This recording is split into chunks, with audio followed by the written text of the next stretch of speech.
अगर आप भी बिहार की सड़कों पर घूमने निकलते हैं लेकिन ढाबा को मिस करते हैं तो अब इसकी ज़रूरत नहीं। वो इसलिए क्योंकि बिहार सरकार एक बेहद ही अच्छा ढाबा कॉन्सेप्ट लेकर आ रही है। आपको बता दें कि इसके तहत हर 30 किलोमीटर के अंदर ढाबे का निर्माण किया जाएगा, जिसमें सभी आधुनिक व्यवस्था की जाएगी। इसके अलावा क्या कुछ होगा इस ढाबे में, हम आपको बताते हैं। नीतीश सरकार नए साल में पर्यटकों को लिभाने के लिए एक अनोखा ढाबा कॉन्सेप्ट लाने की तैयारी कर रही है। सरकार की यह पहल अगर सफल रहती है और जमीन पर यह जल्द उतरा तो बिहार में पर्यटकों की संख्या में तेजी से बढ़ोतरी हो सकती है। राज्य के पर्यटन मंत्री जीवेश कुमार ने मीडिया कर्मियों से बातचीत के दौरान इस कॉन्सेप्ट के बारे में विस्तार पूर्वक बताया। उन्होंने कहा कि पर्यटन विभाग ने पर्यटकों को लिभाने के लिए ढाबा कॉन्सेप्ट की तैयारी की है, यानी कहें तो अब बिहार में ढाबा भी लाएगा पर्यटक विभाग की योजना के मुताबिक बिहार के प्रमुख पर्यटक स्थल और धार्मिक स्थलों के साथ साथ 4 लेन पर जल्द ढाबा कॉन्सेप्ट शुरू होगा। इसके तहत हर 30 किलोमीटर की दूरी पर आधुनिक सुविधाओं और खाने पीने की सहूलियत देने वाले ढाबों का निर्माण किया जाएगा। यही नहीं, सरकार ढाबा खोलने के लिए 50 लाख का अनुदान भी देगी।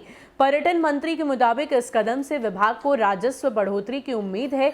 उन्होंने कहा कि ढाबा कॉन्सेप्ट से पर्यटकों को लुभाने और राजस्व के साथ साथ रोजगार का भी सृजन होगा। इन ढाबों में स्वच्छता का खास ख्याल रखा जाएगा। यहाँ उत्तम और शुद्ध भोजन के साथ क्वालिटी को भी मेंटेन किया जाएगा, जिसकी समय समय पर जांच की जाएगी।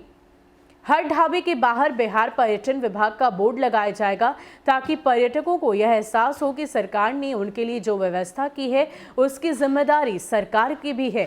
बिहार में पर्यटक बड़ी संख्या में आते हैं, लेकिन सरकार को उसकी तुलना में राजस्व की प्राप्ति नहीं होती।